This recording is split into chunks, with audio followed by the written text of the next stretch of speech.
एनकी का हाथ कतई हल्का सा रुक गया। उस चश्मे के पीछे छुपी खूबसूरत आंखों में एक ऐसी ठंडी चमक आई जिसे देखकर कतई रूह कांप जाए। Punching bag. उसने एक ठंडी हंसी हंसी और खून से सनी रुई को कतई झटके से ट्रे में फेंक दिया। बहुत ही सही। लगता है गुई फैमिली के इस यंग मास्टर की बॉडी काफी मजबूत है। मेरी लैब में कतई इत्तेफाक से एक ऐसे ही जंदा स्पेसिमेन की कमी थी जो बहुत कुछ झेल सके। अगर उसे बॉक्सिंग का इतना ही शौक है तो अगली बार मैं उसे कतई असली ह्यूमन बॉडी मैकेनिक्स का एक्सपीरियंस कराऊंगी।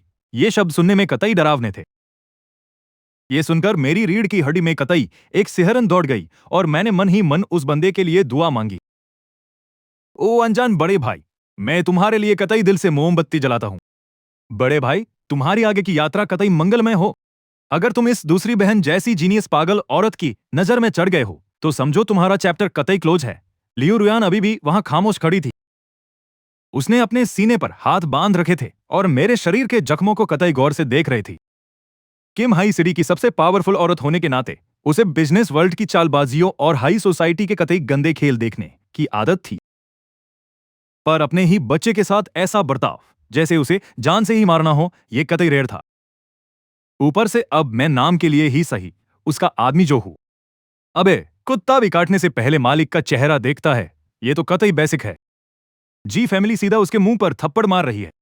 लियू रुयान अचानक बोल पड़ी। उसकी आवाज तेज नहीं थी पर उसमें कतई तगड़ा और फील हो रहा था। आज के बाद अपने उस सोकॉल्ड घर को कतई भूल जाओ। एक बार तुम इस दरवाजे के अंदर आ गए तो जब तक तुम खुद अपनी मौत नहीं ढूंढते, लियू फैमिली पूरी लाइफ तुम्हारी कतई हिफाजत करेगी। रही बात उस जी फैमिली के उधार की, लियू रुयान के होठों पर एक कतई बेरहम मुस्कान आ गई। मैं उन लोगों से ये कतई 100 गुना 1000 गुना वसूल करूंगी। मेरा दिल तो कतई बाग बाग हो गया। चलो भाई, डन है। मैंने इस कतई तगड़े जैकपॉट को मजबूती से पकड़ लिया है। बॉस ने बोल दिया है, अब मैं पूरे किम हाई में कतई कॉलर ऊंची करके घूम सकता हूं। जख्म साफ करने के बाद किचन से कतई फ्रेश डिशेज भी सर्व कर दी गई। ये जानने के बाद कि मैंने क्या क्या झेला है, उन तीनों बहनों की आंखों में जो कतई मुझे चीरने फाड़ने या रिसर्च के लिए डिसेक्ट करने वाला लुक था, वो गायब हो गया। बल्कि अब तो वो कतई पागलों की तरह मुझे खिलाने पर तुली थी। बेबी, अपनी बॉडी को नरिश करने के लिए ये अबालोन खाओ। पे युआन ने सीधा एक मुक्के के साइज का अबालोन निकाला और कतई मेरे बाउल में डाल दिया। ये वाग्यू बीफ भी कतई बुरा नहीं है। ये मुंह में जाते ही घुल जाता है। थोड़े गोलमटोल होने के लिए कतई दबाकर खाओ। और ये कैवियार भले ही कतई थोड़ी फिशी स्मेल देता है पर बहुत महंगा है, तो तुम्हें इसे खत्म करना ही होगा। मैंने अपने सामने चावलों का वो कतई पहाड़ जैसा बाउल देखा और मेरा मुंह कतई अजीब सा बन गया। दीदी, क्या ये थोड़ा कतई ज्यादा नहीं हो गया? मैं यहां कर्ज उतारने आया हूं, कतई सुअर की तरह फूलने नहीं। अगर मैं ऐसे ही खाता रहा तो मैं भी कतई उसी 200 पाउंड वाले मोटे जैसा बन जाऊंगा। क्या तब भी आप लोग मुझसे कतई प्यार करोगी? एनकी ने मेरे बाउल में ज्यादा मीट या मछली नहीं डाली। उसने एक कतई डेलिकेट सी चीनी मिट्टी की शीशी निकाली और एक कतई काले रंग की गोली बाहर निकाली। ये खाओ, ये मेरा खुद का बनाया गुबेन पेई युआन डेन है। भले ही इसका टेस्ट कतई थोड़ा अजीब है, पर तुम्हारी जैसी कमजोर बॉडी के लिए ये बहुत ही बढ़िया है। एनकी ने मेरी तरफ देखते हुए कतई स्माइल दी। उसकी आंखों में एक मजाक वाली चमक थी। ये कतई तुम्हारी किडनी के लिए बहुत बढ़िया है। इतनी छोटी उम्र में भी मुझे तुम्हारे अंदर किडनी की कमजोरी के लक्षण दिख रहे हैं। ये कतई नहीं चलेगा।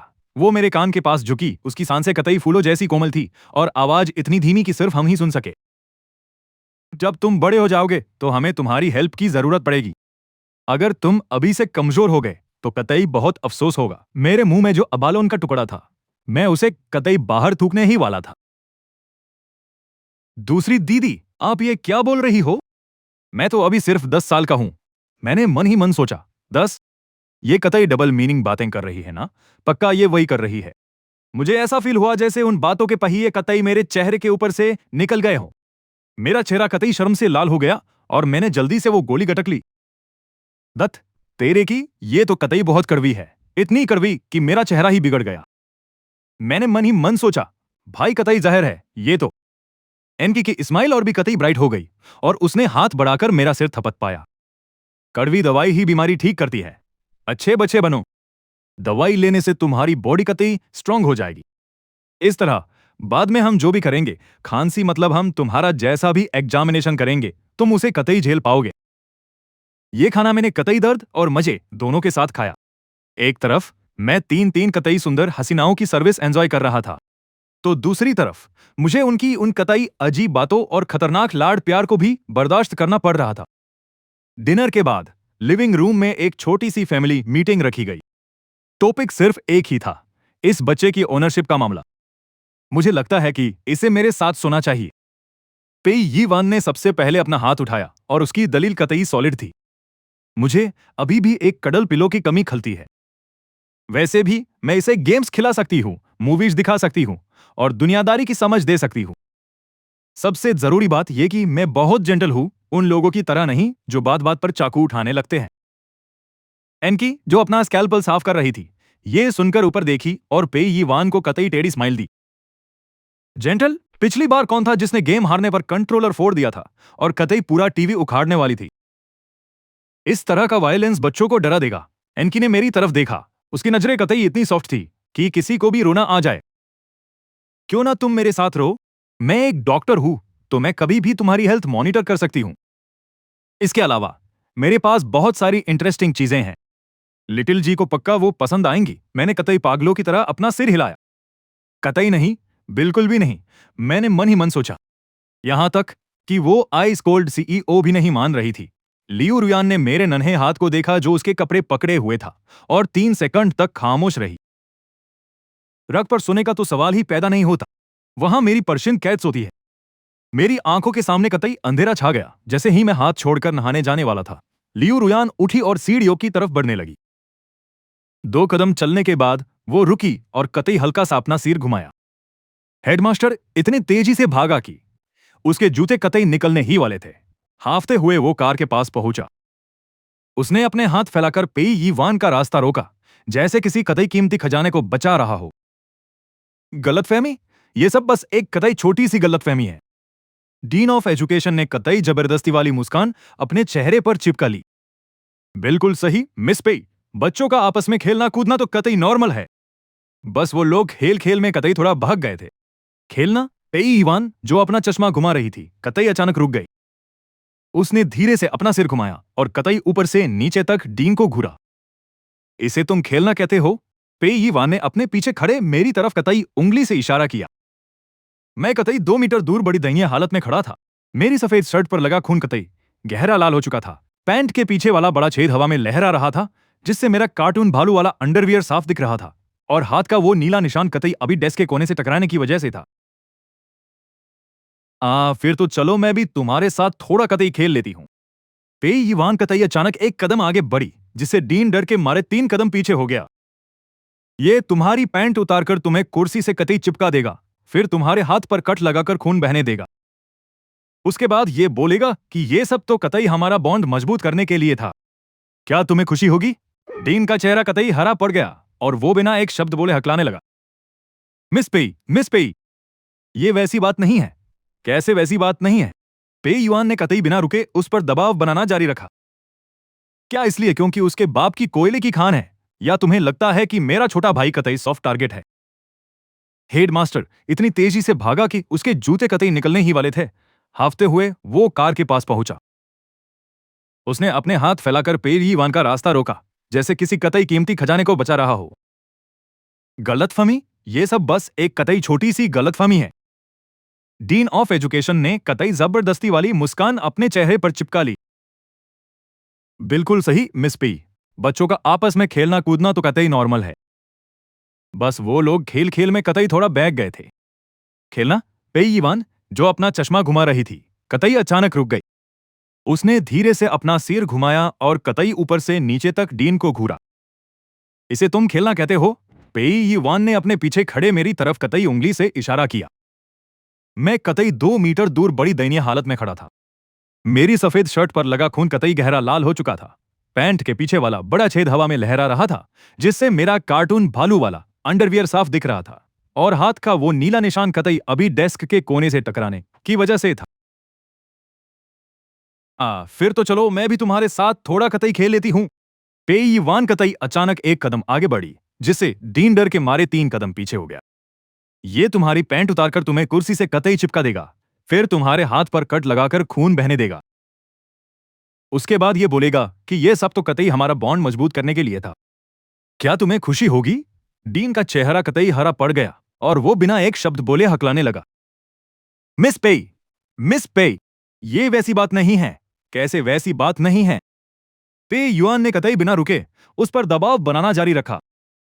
क्या इसलिए क्योंकि उसके बाप की कोयले की खान है, या तुम्हें लगता है कि मेरा छोटा भाई कतई सॉफ्ट टारगेट है? हेडमास्टर इतनी तेजी से भागा कि उसके जूते कतई निकलने ही वाले थे। हाफते हुए वो कार के पास पहुंचा। उसने अपने हाथ फैलाकर पेई यीवान का रास्ता रोका, जैसे किसी कतई कीमती खजाने को बचा रहा हो। गलतफहमी? ये सब बस एक कतई छोटी सी गलतफहमी है। डीन ऑफ एजुकेशन ने कतई जबरदस्ती वाली मुस्कान अपने चेहरे पर चिपका ली। बिल्कुल सही, मिस पेई, बच्चों का आपस में खेलना कूदना तो कतई नॉर्मल है। बस वो लोग खेल खेल में कतई थोड़ा बहक गए थे। खेलना? पेई यीवान जो अपना चश्मा घुमा रही थी, कतई अचानक रुक गई। उसने धीरे से अपना सिर घुमाया और कतई ऊपर से नीचे तक डीन को घूरा। इसे तुम खेलना कहते हो? पेई यीवान ने अपने पीछे खड़े मेरी तरफ कतई उंगली से इशारा किया। मैं कतई 2 मीटर दूर बड़ी दयनीय हालत में खड़ा था। मेरी सफेद शर्ट पर लगा खून कतई गहरा लाल हो चुका था। पैंट के पीछे वाला बड़ा छेद हवा में लहरा रहा था, जिससे मेरा कार्टून बालू वाला अंडरवियर साफ दिख रहा था, और हाथ का वो नीला निशान कतई अभी डेस्क के कोने से टकराने की वजह से था। फिर तो चलो मैं भी तुम्हारे साथ थोड़ा कतई खेल लेती हूं। पेई यीवान कतई अचानक एक कदम आगे बढ़ी, जिससे डीन डर के मारे 3 कदम पीछे हो गया। ये तुम्हारी पैंट उतारकर तुम्हें कुर्सी से कतई चिपका देगा, फिर तुम्हारे हाथ पर कट लगाकर खून बहने देगा। उसके बाद ये बोलेगा कि ये सब तो कतई हमारा बॉन्ड मजबूत करने के लिए था। क्या तुम्हें खुशी होगी? डीन का चेहरा कतई हरा पड़ गया और वो बिना एक शब्द बोले हकलाने लगा। मिस पेई, मिस पेई, ये वैसी बात नहीं है। कैसे वैसी बात नहीं है? पेई युआन ने कतई बिना रुके उस पर दबाव बनाना जारी रखा। क्या इसलिए क्योंकि उसके बाप की कोयले की खान है, या तुम्हें लगता है कि मेरा छोटा भाई कतई सॉफ्ट टारगेट है? हेडमास्टर इतनी तेजी से भागा कि उसके जूते कतई निकलने ही वाले थे। हाफते हुए वो कार के पास पहुंचा। उसने अपने हाथ फैलाकर पेई यीवान का रास्ता रोका, जैसे किसी कतई कीमती खजाने को बचा रहा हो। गलतफहमी? ये सब बस एक कतई छोटी सी गलतफहमी है। डीन ऑफ एजुकेशन ने कतई जबरदस्ती वाली मुस्कान अपने चेहरे पर चिपका ली। बिल्कुल सही, मिस पेई, बच्चों का आपस में खेलना कूदना तो कतई नॉर्मल है। बस वो लोग खेल खेल में कतई थोड़ा बहक गए थे। खेलना? पेई यीवान जो अपना चश्मा घुमा रही थी, कतई अचानक रुक गई। उसने धीरे से अपना सिर घुमाया और कतई ऊपर से नीचे तक डीन को घूरा। इसे तुम खेलना कहते हो? पेई यीवान ने अपने पीछे खड़े मेरी तरफ कतई उंगली से इशारा किया। मैं कतई 2 मीटर दूर बड़ी दयनीय हालत में खड़ा था। मेरी सफेद शर्ट पर लगा खून कतई गहरा लाल हो चुका था। पैंट के पीछे वाला बड़ा छेद हवा में लहरा रहा था, जिससे मेरा कार्टून भालू वाला अंडरवियर साफ दिख रहा था, और हाथ का वो नीला निशान कतई अभी डेस्क के कोने से टकराने की वजह से था। फिर तो चलो मैं भी तुम्हारे साथ थोड़ा कतई खेल लेती हूं। पेई यीवान कतई अचानक एक कदम आगे बढ़ी, जिससे डीन डर के मारे 3 कदम पीछे हो गया। ये तुम्हारी पैंट उतारकर तुम्हें कुर्सी से कतई चिपका देगा, फिर तुम्हारे हाथ पर कट लगाकर खून बहने देगा।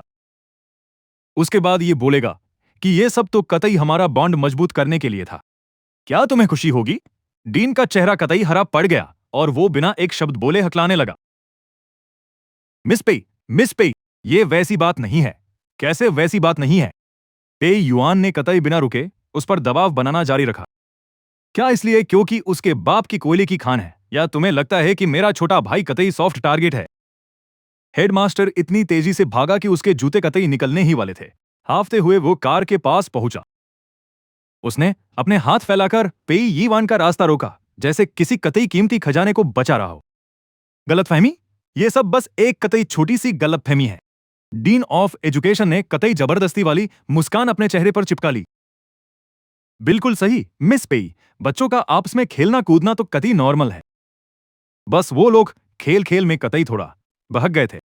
खेलना? पेई यीवान जो अपना चश्मा घुमा रही थी, कतई अचानक रुक गई। उसने धीरे से अपना सिर घुमाया और कतई ऊपर से नीचे तक डीन को घूरा। इसे तुम खेलना कहते हो? पेई यीवान ने अपने पीछे खड़े मेरी तरफ कतई उंगली से इशारा किया। मैं कतई 2 मीटर दूर बड़ी दयनीय हालत में खड़ा था। मेरी सफेद शर्ट पर लगा खून कतई गहरा लाल हो चुका था। पैंट के पीछे वाला बड़ा छेद हवा में लहरा रहा था, जिससे मेरा कार्टून भालू वाला अंडरवियर साफ दिख रहा था, और हाथ का वो नीला निशान कतई अभी डेस्क के कोने से टकराने की वजह से था। फिर तो चलो मैं भी तुम्हारे साथ थोड़ा कतई खेल लेती हूं। पेई वान कतई अचानक एक कदम आगे बढ़ी, जिससे डीन डर के मारे 3 कदम पीछे हो गया। ये तुम्हारी पैंट उतारकर तुम्हें कुर्सी से कतई चिपका देगा, फिर तुम्हारे हाथ पर कट लगाकर खून बहने देगा। उसके बाद ये बोलेगा कि ये सब तो कतई हमारा बॉन्ड मजबूत करने के लिए था। क्या तुम्हें खुशी होगी? डीन का चेहरा कतई हरा पड़ गया और वो बिना एक शब्द बोले हकलाने लगा। मिस पेई, मिस पेई। ये वैसी बात नहीं है। कैसे वैसी बात नहीं है? पेई युआन ने कतई बिना रुके उस पर दबाव बनाना जारी रखा। क्या इसलिए क्योंकि उसके बाप की कोयले की खान है, या तुम्हें लगता है कि मेरा छोटा भाई कतई सॉफ्ट टारगेट है? हेडमास्टर इतनी तेजी से भागा कि उसके जूते कतई निकलने ही वाले थे। हांफते हुए वो कार के पास पहुंचा। उसने अपने हाथ फैलाकर पेई यी वान का रास्ता रोका, जैसे किसी कतई कीमती खजाने को बचा रहा हो। गलतफहमी? ये सब बस एक कतई छोटी सी गलतफहमी है। डीन ऑफ एजुकेशन ने कतई जबरदस्ती वाली मुस्कान अपने चेहरे पर चिपका ली। बिल्कुल सही मिस पेई। बच्चों का आपस में खेलना कूदना तो कतई नॉर्मल है। बस वो लोग खेल खेल में कतई थोड़ा बहक गए थे। खेलना? पेई यीवान, जो अपना चश्मा घुमा रही थी, कतई अचानक रुक गई। उसने धीरे से अपना सिर घुमाया और कतई ऊपर से नीचे तक डीन को घूरा। इसे तुम खेलना कहते हो? पेई यीवान ने अपने पीछे खड़े मेरी तरफ कतई उंगली से इशारा किया। मैं कतई 2 मीटर दूर बड़ी दयनीय हालत में खड़ा था। मेरी सफेद शर्ट पर लगा खून कतई गहरा लाल हो चुका था। पैंट के पीछे वाला बड़ा छेद हवा में लहरा रहा था, जिससे मेरा कार्टून बालू वाला अंडरवियर साफ दिख रहा था, और हाथ का वो नीला निशान कतई अभी डेस्क के कोने से टकराने की वजह से था। फिर तो चलो मैं भी तुम्हारे साथ थोड़ा कतई खेल लेती हूं। पेई यीवान कतई अचानक एक कदम आगे बढ़ी, जिससे डीन डर के मारे 3 कदम पीछे हो गया। ये तुम्हारी पैंट उतारकर तुम्हें कुर्सी से कतई चिपका देगा, फिर तुम्हारे हाथ पर कट लगाकर खून बहने देगा। उसके बाद ये बोलेगा कि ये सब तो कतई हमारा बॉन्ड मजबूत करने के लिए था। क्या तुम्हें खुशी होगी? डीन का चेहरा कतई हरा पड़ गया और वो बिना एक शब्द बोले हकलाने लगा। मिस पेई, ये वैसी बात नहीं है। कैसे वैसी बात नहीं है? पेई युआन ने कतई बिना रुके उस पर दबाव बनाना जारी रखा। क्या इसलिए क्योंकि उसके बाप की कोयले की खान है, या तुम्हें लगता है कि मेरा छोटा भाई कतई सॉफ्ट टारगेट है? हेडमास्टर इतनी तेजी से भागा कि उसके जूते कतई निकलने ही वाले थे। हाफते हुए वो कार के पास पहुंचा। उसने अपने हाथ फैलाकर पेई यीवान का रास्ता रोका, जैसे किसी कतई कीमती खजाने को बचा रहा हो। गलतफहमी? ये सब बस एक कतई छोटी सी गलतफहमी है। डीन ऑफ एजुकेशन ने कतई जबरदस्ती वाली मुस्कान अपने चेहरे पर चिपका ली। बिल्कुल सही मिस पेई। बच्चों का आपस में खेलना कूदना तो कतई नॉर्मल है। बस वो लोग खेल खेल में कतई थोड़ा बहक गए थे। खेलना? पेई यीवान, जो अपना चश्मा घुमा रही थी, कतई अचानक रुक गई। उसने धीरे से अपना सिर घुमाया और कतई ऊपर से नीचे तक डीन को घूरा। इसे तुम खेलना कहते हो? पेई यीवान ने अपने पीछे खड़े मेरी तरफ कतई उंगली से इशारा किया। मैं कतई 2 मीटर दूर बड़ी दयनीय हालत में खड़ा था। मेरी सफेद शर्ट पर लगा खून कतई गहरा लाल हो चुका था। पैंट के पीछे वाला बड़ा छेद हवा में लहरा रहा था, जिससे मेरा कार्टून भालू वाला अंडरवियर साफ दिख रहा था, और हाथ का वो नीला निशान कतई अभी डेस्क के कोने से टकराने की वजह से था। फिर तो चलो मैं भी तुम्हारे साथ थोड़ा कतई खेल लेती हूं। पेई यीवान कतई अचानक एक कदम आगे बढ़ी, जिससे डीन डर के मारे 3 कदम पीछे हो गया। ये तुम्हारी पैंट उतारकर तुम्हें कुर्सी से कतई चिपका देगा, फिर तुम्हारे हाथ पर कट लगाकर खून बहने देगा। उसके बाद ये बोलेगा कि ये सब तो कतई हमारा बॉन्ड मजबूत करने के लिए था। क्या तुम्हें खुशी होगी? डीन का चेहरा कतई हरा पड़ गया और वो बिना एक शब्द बोले हकलाने लगा। मिस पेई, ये वैसी बात नहीं है। कैसे वैसी बात नहीं है? पेई युआन ने कतई बिना रुके उस पर दबाव बनाना जारी रखा। क्या इसलिए क्योंकि उसके बाप की कोयले की खान है, या तुम्हें लगता है कि मेरा छोटा भाई कतई सॉफ्ट टारगेट है? हेडमास्टर इतनी तेजी से भागा कि उसके जूते कतई निकलने ही वाले थे। हाफते हुए वो कार के पास पहुंचा। उसने अपने हाथ फैलाकर पेई यीवान का रास्ता रोका, जैसे किसी कतई कीमती खजाने को बचा रहा हो। गलतफहमी? ये सब बस एक कतई छोटी सी गलतफहमी है। डीन ऑफ एजुकेशन ने कतई जबरदस्ती वाली मुस्कान अपने चेहरे पर चिपका ली। बिल्कुल सही मिस पेई। बच्चों का आपस में खेलना कूदना तो कतई नॉर्मल है। बस वो लोग खेल खेल में कतई थोड़ा बहक गए थे। खेलना? पेई यीवान, जो अपना चश्मा घुमा रही थी, कतई अचानक रुक गई। उसने धीरे से अपना सिर घुमाया और कतई ऊपर से नीचे तक डीन को घूरा। इसे तुम खेलना कहते हो? पेई यी वान ने अपने पीछे खड़े मेरी तरफ कतई उंगली से इशारा किया। मैं कतई 2 मीटर दूर बड़ी दयनीय हालत में खड़ा था। मेरी सफेद शर्ट पर लगा खून कतई गहरा लाल हो चुका था। पैंट के पीछे वाला बड़ा छेद हवा में लहरा रहा था, जिससे मेरा कार्टून भालू वाला अंडरवियर साफ दिख रहा था। और हाथ का वो नीला निशान कतई अभी डेस्क के कोने से टकराने की वजह से था। फिर तो चलो मैं भी तुम्हारे साथ थोड़ा कतई खेल लेती हूं। पेई यी वान कतई अचानक एक कदम आगे बढ़ी, जिससे डीन डर के मारे 3 कदम पीछे हो गया। ये तुम्हारी पैंट उतारकर तुम्हें कुर्सी से कतई चिपका देगा, फिर तुम्हारे हाथ पर कट लगाकर खून बहने देगा। उसके बाद ये बोलेगा कि ये सब तो कतई हमारा बॉन्ड मजबूत करने के लिए था। क्या तुम्हें खुशी होगी? डीन का चेहरा कतई हरा पड़ गया और वो बिना एक शब्द बोले हकलाने लगा। मिस पेई, मिस पेई, ये वैसी बात नहीं है। कैसे वैसी बात नहीं है? पेई युआन ने कतई बिना रुके उस पर दबाव बनाना जारी रखा। क्या इसलिए क्योंकि उसके बाप की कोयले की खान है, या तुम्हें लगता है कि मेरा छोटा भाई कतई सॉफ्ट टारगेट है? हेडमास्टर इतनी तेजी से भागा कि उसके जूते कतई निकलने ही वाले थे। हाफते हुए वो कार के पास पहुंचा। उसने अपने हाथ फैलाकर पेई यी वान का रास्ता रोका, जैसे किसी कतई कीमती खजाने को बचा रहा हो। गलतफहमी? ये सब बस एक कतई छोटी सी गलतफहमी है। डीन ऑफ एजुकेशन ने कतई जबरदस्ती वाली मुस्कान अपने चेहरे पर चिपका ली।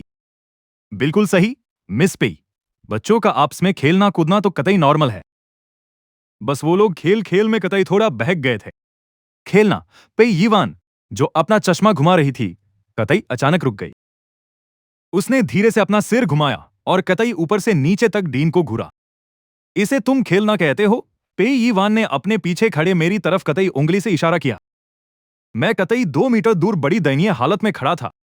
मेरी सफेद शर्ट पर लगा खून कतई गहरा लाल हो चुका था। पैंट के पीछे वाला बड़ा छेद हवा में लहरा रहा था, जिससे मेरा कार्टून भालू वाला अंडरवियर साफ दिख रहा था। और हाथ का वो नीला निशान कतई अभी डेस्क के कोने से टकराने की वजह से था।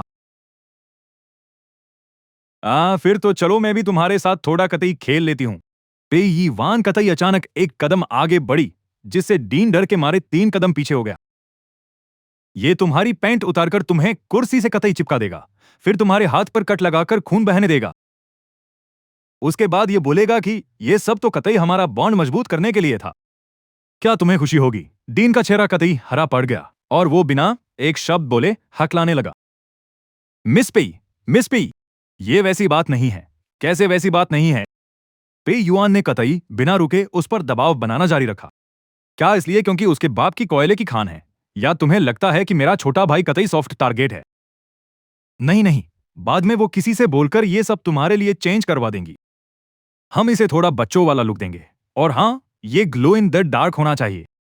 मैं बेड के किनारे बैठ गया और मन ही मन अपनी आंखें रोल करने लगा। भाई कतई नहीं, मुझे सिर्फ ये मिनिमलिस्ट स्टाइल ही पसंद है। अगर इसने गलती से भी मेरी शीट्स स्पंजबॉब वाली कर दी, तो मैं आधी रात को इसके कमरे के बाहर फांसी लगा लूंगा। वैसे तो मैं मन ही मन इसे भयंकर गालियां दे रहा था, पर फेस पर वही पुरानी मासूम स्माइल चिपकाए रखी। थैंक यू पेई दीदी, आप जो भी चूज करोगी मुझे वो पक्का पसंद आएगा। भाई, इसे कहते हैं बोलने की आर्ट। हजारों बुराइयां शायद असर न करे, पर मक्खनबाजी का वार कभी खाली नहीं जाता। और जैसा सोचा था, ये सुनते ही पेई युआन इतना ठहाके मारकर हंसी कि पूछो मत। उसकी चेस्ट उस बेचारे टाइट टैंक टॉप से बस बाहर आने ही वाली थी। कितना क्यूट है यार, ये बोलकर पेई युआन खुद को रोक नहीं पाई और झुककर मेरे चब्बी चीक्स पर एक जोरदार किस कर ली। उस मुंहफट इंसान की तरह नहीं जो हर मिली हुई चीज में नुक्स निकालता था। और बस ये औरत फिर से खुराफातें करने लगी। वो पूरे रूम में छानबीन करने लगी। कभी अलमारी में कम कपड़ों की शिकायत करती तो कभी दराजों में स्नैक्स ना होने का रोना रोती। भाई, इसका टेरिटरी वाला सेंस और कंट्रोल करने की ये सनक किसी तबाही मचाने वाले हस्की कुत्ते से भी ज्यादा डरावनी है। तभी अचानक पेई युआन की नजर हेडबोर्ड पर रखे उस बड़े से फ्लफी पिलो पर पड़ी। उस तकिए के नीचे से एक काली बुक का कोना बाहर झांक रहा था। वो मेरी लाइफ का सबसे बड़ा खजाना था। एक ऐसी छोटी नोटबुक जिसमें इन तीनों औरतों के सारे काले कारनामे और अगले 10 साल का मेरा रिवेंज प्लान लिखा था। भाई, मेरी तो धड़कन ही रुक गई। शिट यार, कितनी बड़ी लापरवाही कर दी मैंने। पहले पेज पर ही पूरा रिवेंज प्लान लिखा हुआ था।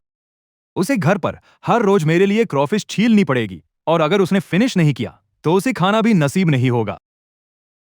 अगर ये पकड़ा गया तो क्रॉफिश तो दूर की बात है, वो क्रेजी पेई युआन पक्का वहीं की वहीं मेरी खाल उधेड़ देगी और उसका स्पाइसी रैबिट हेड बना देगी। पे युआन के वो खूबसूरत हाथ जिन पर रेड नेल पॉलिश लगी थी, धीरे धीरे उस तकिए की तरफ बढ़ रहे थे। ये क्या है? पे युआन ने अपनी बड़ी बड़ी क्यूरियस आंखों को झपकाते हुए पूछा। ये कोई डायरी है या फिर लव लेटर? क्या हमारे छोटे से डार्लिंग भाई को इतनी कम उम्र में ही कोई लड़की पसंद आ गई है? उसकी उंगलियां बस तकिए को छू ही चुकी थी, उस छोटी काली नोटबुक से सिर्फ 0.1 सेंटीमीटर दूर, जो मेरा सोशल डेथ करवा सकती थी। यह सच में जिंदगी और मौत का सवाल था। मेरा दिमाग सुपर फास्ट स्पीड से दौड़ रहा था। उस मोमेंट पर मैं उसे छीन भी नहीं सकता था, क्योंकि उसे मेरा डर साफ दिख जाता। और चिल्लाना तो बिल्कुल भी ऑप्शन नहीं था, क्योंकि उससे इस औरत की रिवेलियस नेचर और जाग जाती। जैसे ही पे यीवान तकिया उठाने वाली थी, मुझे कोई ना कोई पैंतरा आजमाना ही था। मैंने तुरंत एक्शन लिया और सीधा पे युआन की बाहों में जा गिरा। पे दीदी पुकारने का मेरा वो अंदाज इतना मासूम और मीठा था कि पूछो मत। मिठास का लेवल तो भाई पक्का 4 के पार ही रहा होगा। इस अचानक हुए हक से पे युआन एकदम चौंक गई और स्टन रह गई। उसके हाथ की मूवमेंट्स वही के वही रुक गई। भाई साहब, उसने नेचुरली अपनी बाहों में उस नरम और प्यारे से बच्चे को कसकर पकड़ लिया। नीचे देखते ही उसने पाया कि मैं अपनी चमकती हुई डार्क आंखों से उसकी तरफ देख रहा हूं, जिनमें आंसू भरे हुए थे। मैंने अपना छोटा सा मुंह ऐसे फुला लिया जैसे भाई मेरे साथ कितनी बड़ी नाइंसाफी हुई हो। क्या हुआ? पे युआन की वो पुरानी क्यूरियोसिटी पल भर में गायब हो गई और उसकी जगह भाई भयंकर वाला तरस आ गया उसे। किसने परेशान किया तुम्हें? बस नाम बताओ, उसकी गर्दन मरोड़ दूंगी मैं। मैंने अपना चेहरा पे ही युआन की सॉफ्ट और फुल चेस्ट में छिपा लिया। भाई ये फीलिंग तो एकदम सुप्रीम थी, आखिर किम हाई की नंबर 1 ब्यूटी जो ठहरी। मैं और चिपक गया। मुझे अपनी मॉम की बहुत याद आ रही है। मेरी मॉम भी पेई दीदी जैसी ही ब्यूटीफुल थी और उनमें से बिल्कुल आपके जैसी ही स्मेल आती थी। जब मैंने अभी पेई दीदी को बेड ठीक करते देखा तो मुझे लगा जैसे मेरी मॉम वापस आ गई हो। भाई ये तो किलर मूव था बेचारा बनने और मक्खनबाजी का 2 इन 1 कॉम्बो। पे युआन जैसी औरत के लिए ये किसी तगड़े वार से कम नहीं था, जिसकी मैटरनल इंस्टिंक्ट और नार्सिसिज्म दोनों ही पीक पर थे। ओ मेरे प्यारे बच्चे, पे युआन ने मुझे एक हाथ से उठा लिया और जोर से हग कर लिया। भाई उसने इतनी जोर से पकड़ा कि मेरा तो दम ही घुटने वाला था। अरे अरे, रोते नहीं रोते नहीं, अब से मैं ही तुम्हारी असली मां हूं। हमें उस हार्टलेस मां की अब कोई जरूरत नहीं है। अब से मैं तुम्हें बहुत प्यार करूंगी। जो खाना हो, जो खेलना हो, बस एक बार बोल दो, तुम्हारे लिए तो मैं आसमान से तारे तोड़ लाऊंगी। मैंने पे युआन के कंधे पर अपना सिर छिपा लिया और सिसकने का नाटक करते हुए चुपके से तकिए की तरफ देखा। शुक्र है भगवान का, वो अभी भी अपनी जगह पर था और पकड़ा नहीं गया। भाई साहब, बाल बाचा मैं, ये तो किसी बॉम्ब डिफ्यूज करने से भी ज्यादा थ्रिलिंग था। इस औरत का अटेंशन पूरी तरह डाइवर्ट करने के लिए मैंने आग में घी डालने का फैसला किया। मैंने अपनी नाक सिकोड़ते हुए कहा, दीदी, अभी जो आपके मूव्स थे वो कितने ब्यूटीफुल थे। मैंने आपको पहले टीवी पर भी देखा है। आप वहां पर सबसे ब्यूटीफुल इंसान हो। ये मक्खनबाजी एकदम स्पॉट ऑन थी। अपनी लाइफ में पे युआन को यह सुनना सबसे ज्यादा पसंद था कि दूसरे उसकी ब्यूटी की तारीफ करें, और जब मेरे जैसा क्यूट छोटा लड़का तारीफ करे तो उसे बेस्ट एक्ट्रेस अवार्ड जीतने से भी ज्यादा सेंस ऑफ अकम्प्लिशमेंट फील होता था। वो इतना खिलखिलाकर हंसी कि उसका मुंह ही बंद नहीं हो रहा था। फिर उसने हाथ बढ़ाकर मेरी नाक खींची। क्या ये छोटा सा मुंह शहद टपकाता है? लगता है तुम्हारा टेस्ट काफी अच्छा है। अब तुम इतना मीठा बोल रहे हो तो तुम्हें एक रिवॉर्ड तो बनता है। पे इवान ने मुझे बेड पर नीचे बिठाया और अपने हर्मीस बर्किन बैग में कुछ ढूंढने लगी। वो उस तकिए के बारे में तो पूरी तरह भूल ही गई थी। मिल गया। उसने एक विनाइल रिकॉर्ड निकाला और उसे मेरे सामने रख दिया। टिंक अलिंग, टिंक अलिंग, ये उस विनाइल रिकॉर्ड की मास्टर कॉपी है जो अभी तक मैंने रिलीज भी नहीं की है। पूरी दुनिया में ऐसी सिर्फ एक ही कॉपी है। मैं पहले इसे किसी म्यूजिक गॉडफादर को उसके बर्थडे गिफ्ट के तौर पर देने वाली थी, पर अब यह तुम्हारा है। मैंने उस विनाइल रिकॉर्ड को देखा और मेरा मुंह थोड़ा सा टेढ़ा हो गया। भाई, इससे अच्छा तो एक बैंक कार्ड ही दे देती, वो ज्यादा प्रैक्टिकल होता। पर मैंने ऐसे प्रिटेंड किया जैसे मुझे कोई खजाना मिल गया हो और दोनों हाथों से उस रिकॉर्ड को थाम लिया। मैं पक्का इसका बहुत अच्छे से ख्याल रखूंगा। ये तो अब मेरा खानदानी खजाना बनेगा। पे युआन मक्खनबाजी से इतनी खुश हो गई कि उसका दिल एकदम गार्डन गार्डन हो गया। ठीक है, ठीक है, अब इसे अंदर रख दो। चलो अब चलते हैं। मेरे साथ नीचे चलो। अभी थोड़ी देर पहले उस बेरहम कैपिटलिस्ट लियू रुयान का मैसेज आया था कि आज रात एक पार्टी है, तो हमें तैयार होकर निकलना है। बैंक्वेट? ये सुनकर मेरा दिल जोर से धड़का। लियू फैमिली के यहां कोई बड़ा बैंक्वेट? ये पक्का कोई नॉर्मल खाना पीना तो नहीं होने वाला। मुझ जैसे अमीर खानदान के ठुकराए हुए बच्चे के लिए अपना ऑफिशियल डेब्यू करने का ये बेस्ट स्टेज होगा। जी दीदी बोलकर मैं शरीफों की तरह बेड से कूदा और जैसे ही पेई युआन शीशे में खुद को चेक करने के लिए मुड़ी, मैंने फुर्ती से तकिए के नीचे से वो काली नोटबुक झपटी और अपनी पैंट में खोंस ली। ओहो पेई युआन जी, आपने अभी मेरा दम घोंट ही दिया था, है ना? और आपको तो मेरी मां बनना था, है ना? बाहर निकलते हुए मैंने चुपचाप अपने दिमाग में एक नया पेज खोल लिया। छोटी नोटबुक, दुश्मन पे युआन, एक्स्ट्रा जुर्म, मेरा सबसे बड़ा सीक्रेट लगभग रिवील ही कर दिया था। और मुझे एक बेकार विनाइल रिकॉर्ड से रिश्वत देने की कोशिश की। एक्स्ट्रा रिवेंज, अब उसे सिर्फ क्रॉफिश ही नहीं छीलनी पड़ेगी, बल्कि मेरे गंदे मोजे भी धोने पड़ेंगे, वो भी अपने हाथों से। अगली सुबह मैं बड़े से शीशे के सामने खड़ा उस बच्चे को देख रहा था जिसने रेड और black checked British style uniform पहनी थी, और मैं गहरी सोच में डूब गया। धत तेरे कैपिटलिज्म की, ये यूनिफॉर्म नहीं है भाई, ये तो चलता फिरता पैसा है। क्या ख्यालों में खोए हो? क्या अब मैं तुम्हें गोद में उठाकर कार तक ले जाऊं? दरवाजे से एक ठंडी आवाज गूंजी। लियू रुयान ने आज एकदम प्योर ब्लैक बिजनेस सूट पहना हुआ था। उसका वो आइस क्वीन वाला और इतना अनअप्रोचेबल था कि 10 मीटर के दायरे में किसी को भी जमा दे। मैंने तुरंत एक मासूम सा चेहरा बना लिया और फुर्ती से उसके पास पहुंच गया, फिर ऊपर देखते हुए अपना नन्हा सा हाथ उसकी उंगली पकड़ने के लिए बढ़ा दिया। आज आप बहुत ब्यूटीफुल लग रही हो।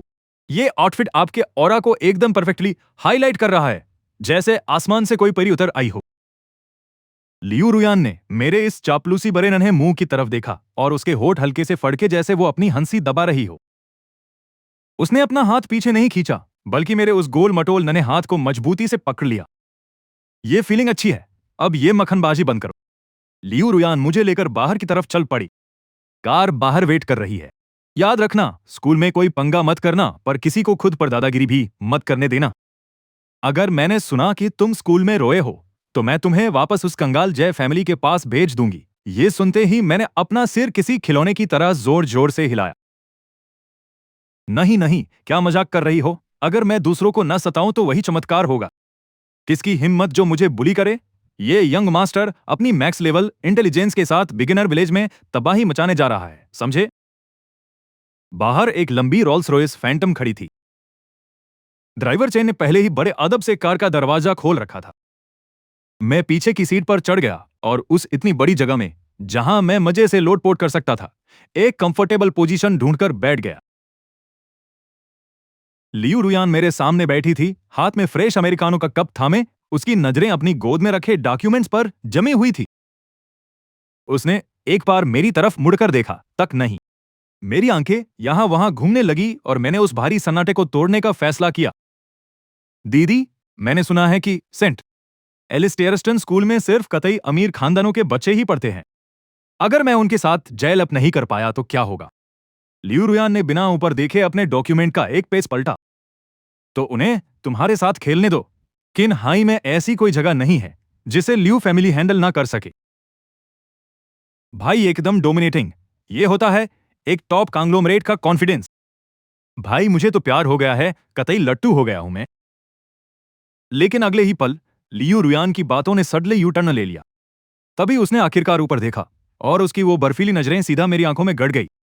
ताकि तुम सिर्फ अपने घर वालों के भरोसे बैठने वाले निकम्मे न बन जाओ, मैंने हेडमास्टर से पहले ही बात कर ली है। तुम्हारे रिकॉर्ड्स में गार्जियन वाले सेक्शन में लिखा होगा लियू कॉरपोरेशन का कोई दूर का रिश्तेदार।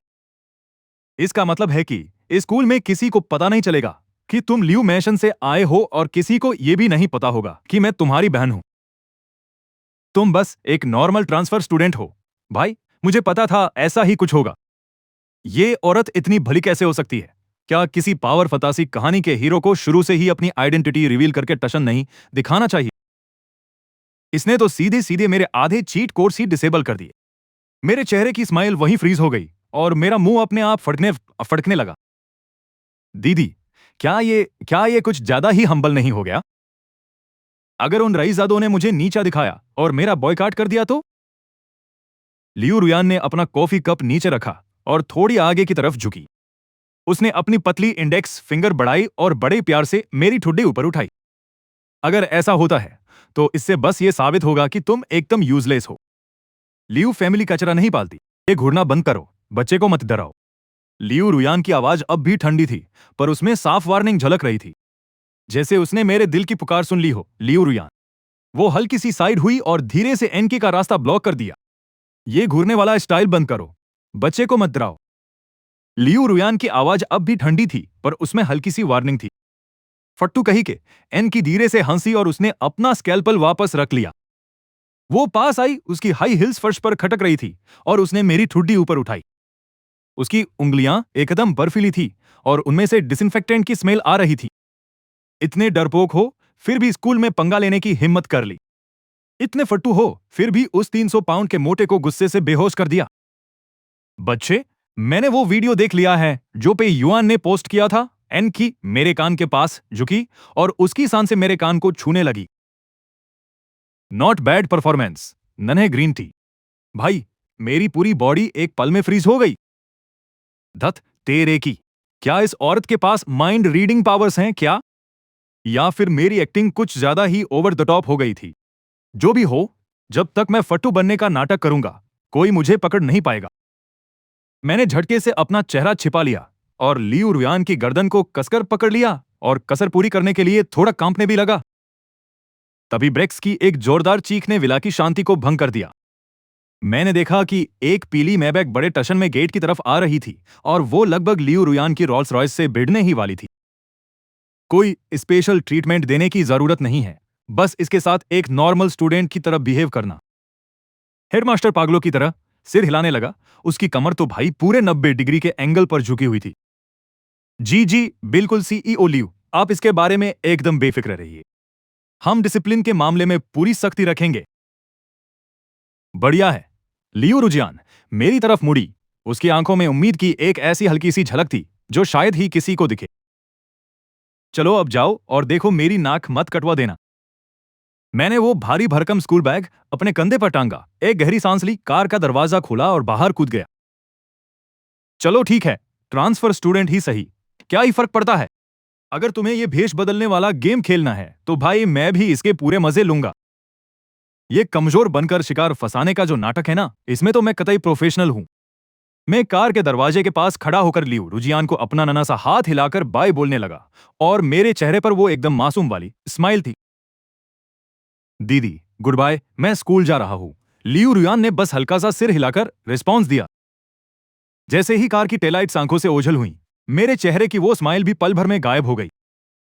अब उसकी जगह मेरे चेहरे पर एक कतई सीरियस और चिढ़ा हुआ एक्सप्रेशन था। मैं पीछे मुड़ा और उस हेडमास्टर को देखने लगा जो अभी भी अपना पसीना पोंछने में लगा हुआ था। मिस्टर हेडमास्टर, अब ये बताइए कि मुझे कौन सी क्लास में जाना है?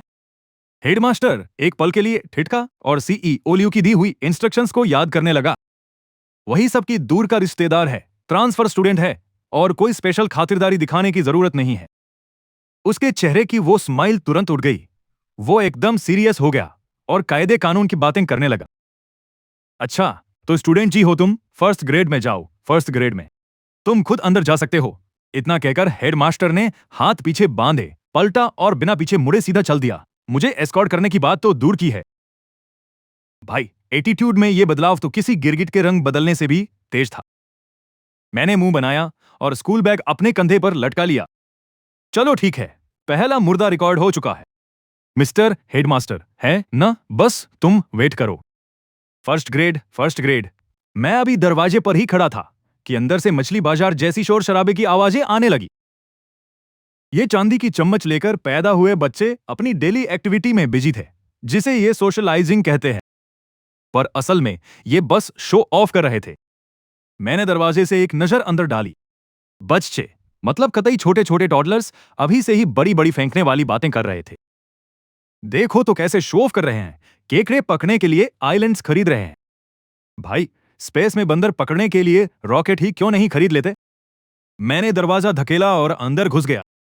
वो शोर से भरी क्लास एक पल में एकदम शांत हो गई। दर्जनों आंखें कतई गौर से इस अनजान घुसपैठिए को घूरने लगी। पोडियम पर एक young female teacher business dress में खड़ी थी। भाई फिगर एकदम हॉट था। वो बस क्लास में शांति बनाने की तैयारी कर रही थी। मुझे देखते ही टीचर की आंखों में एक अलग ही चमक आ गई।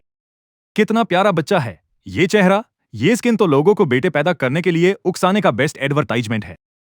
क्या तुम नए स्टूडेंट बोकांग हो? टीचर मुस्कुराई और हाथ हिलाया। उनकी आवाज कतई मीठी थी। पोडियम पर आओ और सबको अपना इंट्रोडक्शन दो। मैं शरीफों की तरह पोडियम पर गया और अपना स्कूल बैग पैरों के पास रख दिया। मैंने नीचे बैठे रईस और अरिस्टोक्रेटिक बच्चों की भीड़ पर अपनी नजर घुमाई। चूंकि लियू रुयान ने मेरी एक गरीब रिश्तेदार वाली इमेज बना दी थी, तो मुझे ये इमेज एंड तक मेंटेन करनी थी। वैसे भी एक लोअर पोजीशन से ही इन लोगों को कुचलने में ज्यादा मजा आएगा, है ना? मैंने अपना गला साफ किया और एक शर्मीली स्माइल दी। मेरी आवाज किसी मच्छर की भिनभिनाहट जैसी कतई धीमी थी। हेलो एवरीवन, मेरा नाम बोकांग है। मैं एक ट्रांसफर स्टूडेंट हूं। उम्मीद है कि फ्यूचर में आप सब मेरी हेल्प करेंगे। जैसे ही मैंने अपनी बात खत्म की, नीचे बैठी पूरी क्लास में शोर मच गया। Transfer student? क्या सिर्फ गरीब लोग ही ट्रांसफर स्टूडेंट बनकर स्कूल नहीं आते? अरे, इसके जूते तो देखो, इनमें तो कोई लोगो भी नहीं है। पक्का किसी पटरी वाले से खरीदे होंगे। ओ माय गॉड, ऐसा लड़का हमारी क्लास में क्या कर रहा है? पहली रो के बीच में बैठा एक गोल मटोल लड़का सबसे तेज चिल्लाया। वो खड़ा हुआ, मेरी तरफ उंगली दिखाई और पागलों की तरह हंसने लगा। ओए नए बच्चे, क्या तू किसी गलत दरवाजे पर आ गया है? ये एक अरिस्टोक्रेटिक स्कूल है, कोई रिफ्यूजी कैंप नहीं। अगर तेरे पास खाने के पैसे नहीं हैं, तो मुझे बड़े भाई बोलो और ये यंग मास्टर तुझे सॉसेज खिलाएगा। पूरी क्लास ठहाकों से भर गई। टीचर के चेहरे पर थोड़ी शर्मिंदगी दिखी। वो टोकने ही वाली थी, पर तभी उसने देखा कि मुझे रत्ती भर भी गुस्सा नहीं आ रहा था, यहां तक कि डर का साया भी नहीं था। मैंने चुपचाप उस गोल मटोल लड़के को देखा और मेरे होठों पर एक मासूम सी स्माइल आने लगी। मेरा हाथ चुपके से जेब में गया और मैंने उस छोटी ब्लैक नोटबुक को महसूस किया। मजा आ गया। स्कूल के पहले ही दिन मुझे कतई परफेक्ट स्कोर मिलने वाला है। ओए मोटे बच्चे, तू तो खुद चल के अपनी तबाही के रास्ते पर आ गया है। मेरा इतनी जल्दी काम शुरू करने का कोई प्लान नहीं था, पर अब जब कोई खुद चल के मुझे अचीवमेंट्स दे रहा है, तो भाई मैं मना कैसे करूं?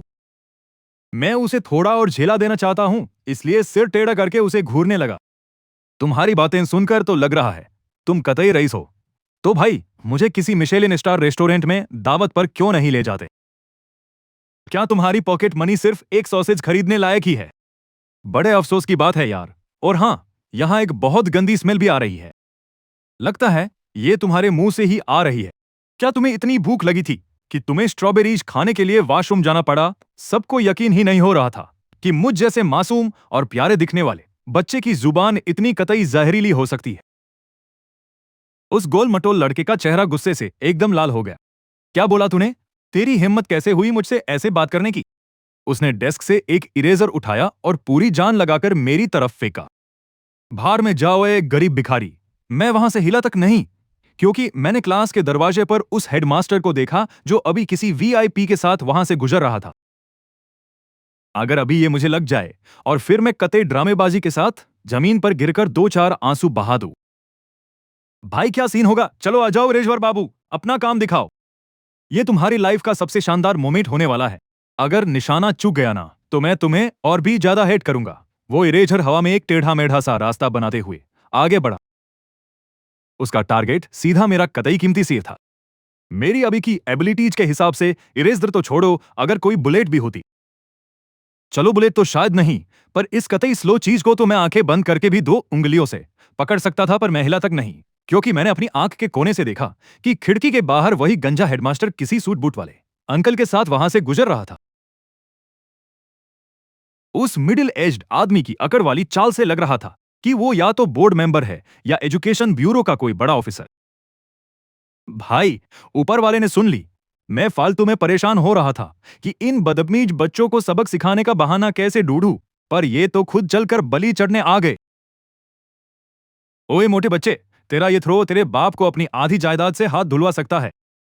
मेरे होठों पर एक हल्की सी मुस्कुराहट आई जो लगभग ना के बराबर थी और फिर तुरंत गायब हो गई। जैसे ही इरेज मेरे माथे से टकराने वाला था, मैंने अपना गेम खेला डॉज करने के बजाय। मैंने अपना सिर जानबूझकर थोड़ा सा आगे कर दिया। ठक! एक तेज आवाज आई और तुरंत बाद ऐसा लगा जैसे मुझे किसी ने जोरदार मुक्का मारा हो। मैं लड़खड़ाते हुए 2 कदम पीछे हटा, हवा में कतई ओवर एक्टिंग करते हुए लहराया और आखिर में धड़ाम से क्लासरूम के फर्श पर गिर गया। हाँ, मेरी वो कतई दर्दनाक और बेबस वाली चीख सुनकर क्लास में जो पागलों वाली हंसी चल रही थी वो अचानक सन्नाटे में बदल गई। वो सोने की चेन वाला मोटा बच्चा जो अभी सॉसेज के इनाम के लिए चिल्ला रहा था अभी भी फेंकने वाले पोज में ही खड़ा था। उसका चेहरा कतई कंफ्यूजन से भरा था। मैंने मैंने तो ज्यादा जोर भी नहीं लगाया था। उसने पहले अपने हाथ को देखा, फिर मुझे जो फर्श पर बिना हिले डुले पड़ा था। ये तो पक्का स्कैम है भाई, ये साला पक्का एक्टिंग कर रहा है। तभी धड़ाम क्लास का दरवाजा बड़े जोर से खुला। वो हेडमास्टर जो बाहर हवाबाजी कर रहा था उसका चेहरा अब सफेद पड़ चुका था और पसीने से लथपथ होकर वो अंदर भागा। उसके पीछे वो मोटा आदमी था जो कतई शौक में दिख रहा था। ये क्या बकवास चल रही है? हेडमास्टर की चीख ही निकल गई। जिसे लियू रुयान खुद छोड़ने आई हो, वो लियू कॉरपोरेशन का कोई दूर का रिश्तेदार ही होगा। भले ही सीईओ लियू ने कहा था कि किसी स्पेशल ट्रीटमेंट की जरूरत नहीं है, पर अगर हेडमास्टर उनकी बात को सच मान लेता तो भाई उसके दिमाग में ही कोई लोचा होता। अभी उसे क्लास में आए 5 मिनट भी नहीं हुए थे और मेरी नाक के नीचे किसी ने उसका सिर फोड़ दिया। अगर ये बात जिन हाई की उस लेडी विलन लियू रुयान के कानों तक पहुंच गई तो भाई ये हेडमास्टर कल किसी पुल के नीचे फोन के टेम्पर्ड ग्लास चिपकाता हुआ मिलेगा। बेटा गुई, क्या तुम ठीक हो? उस खूबसूरत होमरूम टीचर लाई ने सबसे तेज रिएक्ट किया। अपनी लंबी टांगों और हाई हिल्स के साथ वो बस कुछ ही कदमों में पोडियम के पास पहुंच गई। वो नीचे बैठी और घबराए हुए चेहरे के साथ मुझे उठाने में हेल्प करने लगी। मूवमेंट काफी अचानक था, इसलिए उसकी यूनिफॉर्म के कॉलर के पास से सफेदी की एक झलक हल्की सी दिखी। भले ही इस वक्त मैं कतई सीरियसली इंजर्ड था, पर एक मैच्योर सोल होने के नाते मैंने बड़ी शिद्दत से एक और नजर डाली। टीचर का फिगर तो वाकई किसी एजुकेटर जैसा ही है। ये खुशबू भी बुरी नहीं है, शायद शनेल नंबर 5 है। मन में ये सब सोचते हुए बाहर से मैंने अपना माथा पकड़ा और मेरी आंखों में आंसू भर आए, जैसे बस गिरने ही वाले हो। मैं दिखने में कतई बेचारा और तरस खाने लायक लग रहा था। मैंने कांपते हुए अपना हाथ माथे से हटाया। मेरे गोरे माथे पर वाकई एक छोटा सा लाल निशान पड़ चुका था। एक्चुअली मैंने मौके का फायदा उठाकर खुद ही रगड़कर उसे लाल कर दिया था। मैम, मुझे बहुत चक्कर आ रहे हैं। मैं बड़ी कमजोरी के साथ टीचर की गोद में सिमट गया। टीचर ली का तो कतई दिल ही टूट गया। इतना प्यारा और शरीफ बच्चा, पहले ही दिन उसे इस हद तक बुली किया गया। उसने झटके से अपना सिर उठाया और अपनी बड़ी बड़ी खूबसूरत आंखों से उस मोटे बच्चे को घूरने लगी। वांग जिनबाओ, ये तुम क्या कर रहे हो? ये जानबूझकर अपने क्लासमेट को नुकसान पहुंचाना है। अपने पेरेंट्स को अभी के अभी यहां बुलाओ, इसी वक्त, इसी सेकंड। वांग जिनबाओ नाम का वो मोटा बच्चा अपनी फैमिली की कुछ कोयले की खदानों के दम पर क्लास में कतई अकड़ दिखाने का आदी था। वो तो टीचर्स को भी बिल्कुल भाव नहीं देता था। पर आज का सीन कतई अलग था। हेडमास्टर और बोर्ड ऑफ डायरेक्टर्स सब यही मौजूद थे। वो भी कतई शौक में था। मैं तो बस उसके साथ मजाक कर रहा था। वांग जिनबाओ बड़ा ढीठ था। वो अब भी कतई फालतू की बहस किए जा रहा था। किसने कहा इसे बेवकूफ बोलने को? हेडमास्टर को इतना गुस्सा आया कि लगा उसके बचे कुचे बाल भी झड़ जाएंगे। वो लपक कर आया और वांग जिनबाओ की नाक पर उंगली तान दी। किसी को सामान मारना तुम्हें मजाक लगता है? क्या तुम्हें पता भी है कि इस लड़के की असली आइडेंटिटी क्या है? जैसे ही हेडमास्टर के मुंह से यह निकला, वो खुद भी कतई सकपका गया। सीईओ लियू ने उसे सब कुछ सीक्रेट रखने का आर्डर दिया था, इसलिए उसे मेरी पहचान की बात अपने अंदर ही दबानी पड़ी। लेकिन भले ही वो मोटू वांग जिनबाओ बुद्धू था, पर उसकी मेमोरी कतई खतरनाक थी। उसने अपनी छोटी छोटी आंखें सिकोड़ी और कतई गौर से मेरा चेहरा घूरने लगा। अचानक, जैसे उसे कोई बड़ा खजाना मिल गया हो, उसने मेरी तरफ उंगली दिखाई और कतई जोर से चिल्लाया। मुझे याद आ गया। मैं भी सोचूं कि तेरा चेहरा इतना जाना पहचाना क्यों लग रहा है। कल रात ही मैंने न्यूज देखी थी। वांग जिनबाओ कतई एक्साइटेड हो गया, जैसे उसे मेरी कोई बहुत बड़ी दुखती रग हाथ लग गई हो। डर छोड़कर वो फिर से अकड़ दिखाने लगा। उसने पूरी क्लास को देखा और कतई तेज आवाज में बोला, सब लोग सुनो, इसके झांसे में बिल्कुल मत आना। ये कोई विजिटिंग स्टूडेंट नहीं है। ये तो कोई फैमिली का वो आवारा बच्चा है, गुईबा। कल रात की न्यूज ने सब कुछ एक्सपोज कर दिया था। इसका वो स्कमबैग भाई करोड़ों रुपए लेकर भाग गया, जिससे कितने ही इन्वेस्टर्स कतई बर्बाद हो गए। कल रात मेरे डैड भी यही गालियां बक रहे थे कि इस गुई फैमिली का कोई भी बंदा ठीक नहीं है। ये सब के सब कतई बड़े स्कैमर्स हैं। ये चिल्लाना ऐसा था जैसे क्लास में कोई बम फटा हो। वो छोटी लड़कियां जो अभी मेरे लिए बुरा फील कर रही थी, उनकी नजरें पल भर में बदल गई। क्लासरूम जहां अभी एकदम सन्नाटा था, वहां अचानक फुसफुसाहटें और नफरत भरी नजरें घूमने लगी। जो लड़कियां पहले मेरी लुक्स की तारीफ कर रही थी, वो अब नफरत में अपनी नाक सिकोड़ने लगी। मैंने ये सब देखा और मेरा दिल एकदम ठंडा पड़ गया। पैसों में पले बड़े इन बच्चों ने बहुत पहले ही अमीर के तलवे चाटना और कमजोर को कुचलना सीख लिया था। वांग जिनबाओ ने देखा कि पासा पलट रहा है, तो वो और भी ज्यादा अकड़ दिखाने लगा। उसने अपनी कमर पर हाथ रखा, अपनी टांग हिलाने लगा और उसके गले की वो मोटी सोने की चैन झूलते हुए सबको कतई पागल बना रही थी। हेडमास्टर साहब, आपने किस बेसिस पर एक स्कैमर के भाई को हमारे स्कूल में आने दिया? मेरे डैड ने स्कूल को डोनेशन इसलिए दी है ताकि मैं हाई क्लास दोस्त बना सकूं, न कि ऐसे क्रिमिनल्स के रिश्तेदारों के साथ घूमने के लिए। अगर फ्यूचर में मेरा कुछ खो गया, तो क्या मुझे इन सब का ब्लेम इस पर डालना पड़ेगा? जल्दी से इसे स्कूल से निकालो। हाँ, इसे एक्सपेल करो। वांग जिनबाओ के कुछ चमचों ने भी हाँ में हाँ मिलाना शुरू कर दिया। हेडमास्टर इतना परेशान हो गया कि उसके कतई ठंडे पसीने छूटने लगे। सिचुएशन कतई बिगड़ चुकी है। इन नन्हे शैतानों को पता ही नहीं है कि इन्होंने किससे पंगा लिया है। गुई फैमिली भले ही दिवालिया हो गई हो, पर यह लड़का अब लियू रुयान की प्रोटेक्शन में है। जैसे ही हेडमास्टर इन छोटे शैतानों को चुप कराने वाला था, मैंने अपना नन्हा और ठंडा हाथ बढ़ाकर हेडमास्टर की शर्ट का कोना हल्का सा खींचा। हेडमास्टर ने कतई कंफ्यूजन में नीचे देखा और पाया कि मैं टीचर की गोद से बाहर निकलकर खुद खड़ा हो गया हूं। मैंने अपना सिर झुकाया हुआ था और मेरी बिखरी हुई जुल्फें मेरे सारे इमोशंस को छुपा रही थी। पोडियम पर खड़ा वो नन्हा सा शरीर कतई अकेला लग रहा था। हेडमास्टर साहब, प्लीज इन्हें ब्लेम मत कीजिए। इन्होंने जो भी कहा वो सच है। मेरे बड़े भाई ने वाकई में गलती की है। मेरी फैमिली सच में दिवालिया हो चुकी है। इस बार बस ये समझ लीजिए कि मैं अपने भाई की तरफ से थोड़ा हर्जाना भर रहा हूं। मैंने बड़ी शराफत से उस अकड़ू बच्चे वांग जिनबाओ की तरफ मुड़कर एक गहरा बो दिया। सॉरी, मैंने तुम्हारा इरेजर गंदा कर दिया। जैसे ही मैंने ये शब्द कहे, पूरे कमरे में एक बार फिर कतई सन्नाटा छा गया। टीचर ली की आंखें कतई लाल हो गई। कितना समझदार बच्चा है यार। बुली ये खुद हो रहा था, पर फिर भी माफी इसे ही मांगनी पड़ रही है। ये वाकई में कोई एंजल है जो इस मतलबी दुनिया में दुख झेलने आया है। स्टूडेंट गुइबा। टीचर ली को इतना बुरा लगा कि उनका मन किया कि अभी जाकर वांग जिनबाओ की कतई धुलाई कर दें। मगर जैसे ही मैंने अपना सिर झुकाया, मेरे होठों के कोने एक ठंडी और बेरहम स्माइल में बदल गए। बहुत बढ़िया, तुम सबने मुझे ये करने पर मजबूर किया है। मैं तो कतई लो की लाइफ जीना चाहता था, पर जब तुम लोगों ने मुझे ये ब्यूटीफुल, स्ट्रॉन्ग और ट्रेजिक स्क्रिप्ट देने की ठान ही ली है, तो फिर मैं भी अब कोई शराफत नहीं दिखाऊंगा।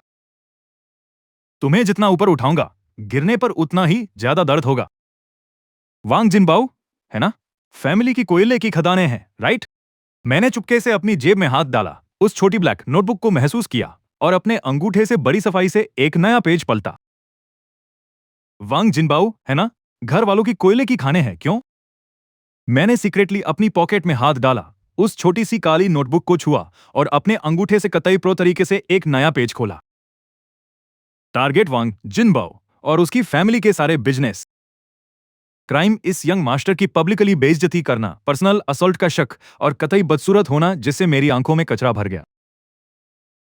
एडिशनल नोट, इसने अभी अभी कहा कि इसके डैड हमारी कोई फैमिली को स्कैमर कहकर गालियां दे रहे थे। बहुत बढ़िया, अब इसके डैड को पर्सनली एक्सपीरियंस करने दो कि असली कैपिटलिज्म वाली पावर क्या होती है। रिवेंज काउंट डाउन शुरू। पहले मुझे थोड़ा बेचारा बनने की एक्टिंग करने दो, ताकि लियू रुयान देख सके कि यह मासूम बच्चा कितना परेशान है। जब मैंने अपना सिर ऊपर उठाया, तो मेरे चेहरे पर कतई दुखी होने वाले एक्सप्रेशंस थे, जैसे मैं खुद को संभालने की कोशिश कर रहा। हेडमास्टर साहब, मैं उस कोने में बैठना चाहता हूं। मैंने क्लास की आखिरी रो वाली उस अकेली खाली सीट की तरफ इशारा किया, जो कूड़ेदान के कतई बगल में थी। मैं बाकी सबकी तरह रईस नहीं हूं। मुझे डर है कि कहीं यहां की हवा मेरी वजह से गंदी न हो जाए। मैं वही बैठ जाऊंगा, कोई दिक्कत नहीं है। मेरा ये टॉप टियर ग्रीन टी वाला पैंतरा पीछे हटकर वार करना कतई दिल चीर देने वाला मूव है। हेडमास्टर ने पहले उस डस्टबिन के पास वाली जगह को देखा, फिर मेरे मासूम चेहरे को, और भाई उसकी रीढ़ की हड्डी में कतई सिहरन दौड़ गई।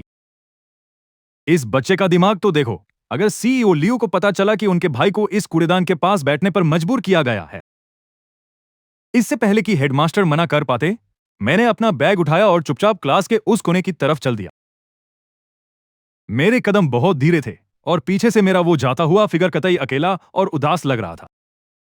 जब मैं बाकी स्टूडेंट्स के पास से गुजरा तो सब कतई छुआछूत की बीमारी समझकर मुझसे बचने लगे और अपने डेस्क एक तरफ खिसका दिए। सही है, इसे अपनी औकात पता चल गई। वांग जिनबाओ ने कतई टशन में फुंकार भरी और अपनी सीट पर वापस बैठ गया। मैं उस कोने में पहुंचा, अपना बैग नीचे रखा, फिर अंदर से एक वेट वाइप निकालकर धीरे धीरे डेस्क साफ करने लगा। परफेक्ट, ये स्पॉट तो वाकई में कतई आग है। पोडियम से कतई दूर, एकदम खुला नजारा, और ऊपर से मैं दीवार का सहारा लेकर सो भी सकता हूं। सबसे जरूरी बात तो यह है कि पूरी दुनिया से अलग थलग पड़ने वाली ये फीलिंग सीधा अपने पीक पर पहुंच गई है। बस स्कूल खत्म होने का इंतजार करो, जब लियू रुयान मुझे लेने आएगी और मेरी ये खस्ता हालत देखेगी। हे वांग जिनबाओ, मुझे उम्मीद है कि तुम्हारी वो सोने की चैन तब भी पहनने लायक बचेगी। पूरी क्लास के सामने मैं डेस्क पर सिर झुकाकर ऐसे लेट गया जैसे कतई गम में डूबकर छुप छुप कर रो रहा हूं। पर असलियत में तो मैं कतई घोड़े बेचकर सो रहा था। कल रात उस गुंडी पे ही इवान ने मुझे कतई अलग अलग तरीकों से टॉर्चर किया था। सच कहूं तो मैं ढंग से सो भी नहीं पाया था। रही बात क्लास के बच्चों और टीचर की, तो उन्हें लग रहा था कि मुझ जैसा गिरा हुआ नन्हा नवाब कोने में बैठकर अपने जख्म चाट रहा है। वांग जिनबाओ तो बीच बीच में मुड़कर चिढ़ा रहा था और मेरी पीठ पर पेपर के गोले बनाकर फेंक रहा था। उसने जो भी गोले फेंके, मैंने अपनी नींद में उन्हें कतई इग्नोर मार दिया। आखिरकार स्कूल की घंटी बजी और वो धुन वांग जिनबाओ के कानों में कतई किसी विक्ट्री सॉन्ग की तरह गूंजी। ओए भिखारी! वांग जिनबाओ अपना डायमंड स्टडेड बैग टांगकर अपने चमचों के साथ मेरे डेस्क के पास आया और जोर से लात मारी। सोना बंद कर, स्कूल खत्म हो गया है। क्या हुआ? क्या तुम्हें लेने कोई नहीं आ रहा क्या? वैसे सही भी है, आखिर तुम्हारी फैमिली कतई दिवालिया जो हो गई है। अब तो तुम्हारे पास बस का किराया देने के भी पैसे नहीं बचे होंगे, है ना? क्या तुम्हें इस यंग मास्टर की थोड़ी रैम चाहिए? कहो तो मेरा ड्राइवर तुम्हें पुल के नीचे तक छोड़ दे। आसपास के सारे स्टूडेंट्स कतई ठहाके मारकर हंसने लगे। मैंने अपनी नींद भरी आंखें मली और धीरे से सीधा होकर बैठ गया। मैंने वांग जिनबाओ की तरफ देखने तक की जहमत नहीं की, बस कतई आराम से अपना बैग पैक किया। जरूरत नहीं है, मैंने वो अपनी दुश्मनी वाली नोटबुक बैग में ठूसी और उसकी जेब बंद कर दी। मेरे घर वाले मुझे लेने आ रहे हैं। हाँ, वांग जिनबाओ हंसते हंसते कतई लोटपोट हो गया। तेरे घर वाले? क्या तू अपने उस वांटेड भाई की बात कर रहा है या फिर तू पैदल घर जाने का प्लान बना रहा है? मैंने अपना बैग टांगा और खड़ा हो गया। भले ही मैं वांग जिनबाओ से आधा सिर छोटा था, पर इस वक्त मेरे अंदर से जो ऑरा निकल रहा था उसने वांग जिनबाओ को कतई प्रेशर में डाल दिया। हेटो, मैंने ये शब्द बड़े आराम से कहे, बिना किसी इमोशन के, पर ये इतने ठंडे थे जैसे मेरे अंदर लियू रुयान की आत्मा आ गई हो। वांग जिनबाओ एक पल के लिए सन्न रह गया, फिर कतई शर्मिंदगी और गुस्से से लाल हो उठा। तेरी हिम्मत कैसे हुई मुझे आर्डर देने की? क्या तुझे लगता है कि मैं तुझे इससे पहले कि वो अपनी बात पूरी कर पाता, क्लासरूम के बाहर अचानक कतई शोर मच गया। इसके बाद लोगों के हैरान होने की कतई तेज आवाजें आने लगी। अबे तेरी, ये किसकी गाड़ी है? ये सीधा स्कूल के अंदर कैसे घुस गई? सिक्योरिटी कहाँ है? क्या वो इसे रोक नहीं रहे? अबे रोकने को बचा ही क्या है? उस गाड़ी की नंबर प्लेट तो देखो, जिंग 8888। किसकी मजाल है जो इसे रोकने की हिम्मत करे? सारे स्टूडेंट्स कतई भागते हुए खिड़कियों के पास पहुंच गए। स्कूल बिल्डिंग के नीचे वो सड़क जहां पेरेंट्स की लग्जरी गाड़ियां खड़ी होती थी, वहां अब एक बड़ा हिस्सा कतई खाली करवा दिया गया। एक black extended version Rolls Royce Phantom कतई टशन में स्कूल के मेन गेट के ठीक सामने खड़ी थी। गाड़ी का दरवाजा खुला और काली स्टॉकिंग्स पहनी हुई लंबी और कतई स्ट्रैट टांगे सबसे पहले बाहर निकली। इसके तुरंत बाद वो औरत बाहर निकली जिसके सामने फाइनेंस मैगजीन के कतई सारे कवर्स भी फीके पड़ जाएं। आइस क्वीन लियू रुयान आंखों पर सनग्लासेस चढ़ाए वो कतई ठंडे एक्सप्रेशन के साथ कार के पास खड़ी हो गई। और दूसरी तरफ खड़ी फेरारी से पई इवान बाहर निकली। बेसबॉल कैप और मास्क पहनने के बाद भी उसका वो किलर चार्म छुप नहीं रहा था। वो कतई चिढ़कर च्युइंग गम चबाते हुए कार का दरवाजा पटक रही थी। इस घटिया स्कूल की सड़कें कतई नैरो है यार। मेरी गाड़ी का पेंट बस स्क्रैच होते होते बचा है। पूरे स्कूल में कतई शोर मच गया। हर कोई खिड़की से चिपक गया था। सबकी आंखें कतई बाहर आने को तैयार थी। वांग जिनबाओ भी खिड़की पर घुस गया और नीचे खड़ी उस टॉप टियर लाइनअप को देखने लगा जो सिर्फ टीवी पर दिखती है। उसकी तो कतई लार टपकने वाली थी। वाह, कितनी ब्यूटीफुल है। ये यहां किसे लेने आई है? पक्का हमारे स्कूल के किसी बहुत बड़े बाप की औलाद होगी। कितना सही होता अगर मेरी उनसे जान पहचान हो जाती। मैं उसके ठीक पीछे खड़ा अपना कॉलर एडजस्ट कर रहा था और मेरे होंठों पर एक शरारती स्माइल थी। एक्सक्यूज मी, मैंने अपने सामने कतई बुद्धू बनकर खड़े वांग जिनबाओ को धीरे से साइड हटाया। मेरी दीदियां मुझे ही लेने आई हैं। और सुनो स्टूडेंट वांग, मैंने मुड़कर उस मोटे बच्चे की तरफ देखा जो अभी भी कतई शौक में था। अपने डैड से कह देना कि कतई दबाकर अच्छा अच्छा खाना खा ले, क्योंकि हो सकता है कि बाद में वो ये सब अफोर्ड न कर पाए। इतना बोलकर मैंने वो मामूली सा दिखने वाला बैग टांगा और पूरी क्लास की कतई फटी आंखों के सामने टशन में क्लासरूम से बाहर निकल गया। पीछे वांग जिनबाओ को पत्थर की मूरत बनाकर छोड़ दिया। अबे इसने अभी क्या कहा? वो इसकी दीदियां हैं। लियू रुयान उसकी बहन है। पेई यीवान भी उसकी बहन है। धप! वांग जिनबाओ के हाथ से बैग कतई नीचे गिर गया। उसे अचानक महसूस हुआ कि उसकी टांगे जवाब दे रही है। ये किसी लोहे की दीवार से टकराने जैसा नहीं था। ये तो सीधा किसी न्यूक्लियर मिसाइल साइलो पर लात मारने जैसा था। धप! वांग जिनबाओ के हाथ से बैग कतई नीचे गिर गया। उसे अचानक महसूस हुआ कि उसकी टांगे जवाब दे रही हैं। ये किसी लोहे की दीवार से टकराने जैसा नहीं था। ये तो सीधा किसी न्यूक्लियर मिसाइल साइलो पर लात मारने जैसा था। अगली सुबह वांग जिनबाओ अपनी आंखों के नीचे कतई डार्क सर्कल्स लिए क्लासरूम में आया। रात भर उसे कतई बुरे सपने आए, जिसमें उसने देखा कि लियू रुयान ने उसे शार्क टैंक में फेंक दिया है और पे इवान अपनी हाई हिल्स से उसे कुचल रही है। वांग जिनबाओ अपनी कुर्सी पर बैठा मीट बन चबा रहा था और अपने चमचों के सामने बुदबुदा रहा था। वो लियू रुयान है जिन्हाई की लेडी डेविल और साथ में पेई यीवान, एंटरटेनमेंट इंडस्ट्री की टॉप सेलिब्रिटी। क्या ये दो बड़ी हस्तियां किसी कंगाल और कतई गरीब बच्चे को लेने आएंगी? पक्का ये कोई नाटक होगा भाई। ये सब फेक है। उसके पास खड़े चमचे ने तुरंत हाँ में हाँ मिलाई। सही कहा बाऊ। भाई, मैंने सुना है आजकल कतई तगड़ी कार रेंटल कंपनियां आ गई हैं। वहां से तो आप रॉल्स रॉयस भी रेंट पर ले सकते हो। वो ड्राइवर भी पक्का कोई जूनियर आर्टिस्ट ही होगा। ये सुनते ही वांग जिनबाओ की पेट कतई तन गई। लॉजिक तो कतई सही है। पक्का यही बात होगी।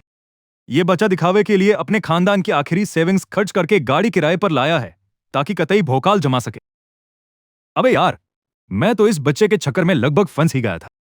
वांग जिनबाओ ने गुस्से में अपने मीट बन पर एक बड़ी बाइट ली। उसके पूरे चेहरे पर कतई तेल लगा हुआ था। तेरी इतनी हिम्मत की तू इस यंग मास्टर से पंगा ले। अगर आज मैंने तुझे रुलाकर पापा पापा कहने पर मजबूर नहीं किया तो मेरा नाम भी वांग नहीं, वो बोल ही रहा था कि क्लासरूम के दरवाजे पर एक छोटा सा फिगर दिखाई दिया। मैंने वही कतई सस्ता सा दिखने वाला बैकपैक टांगा हुआ था जो असल में एक लग्जरी ब्रांड का था और छोटे छोटे कदम बढ़ाते हुए अंदर आया। आज मैं कतई ज्यादा शरीफ और प्यारा लग रहा था। मेरी सफेद शर्ट का बटन एकदम ऊपर तक बंद था और टाई कतई परफेक्ट तरीके से बंधी हुई थी।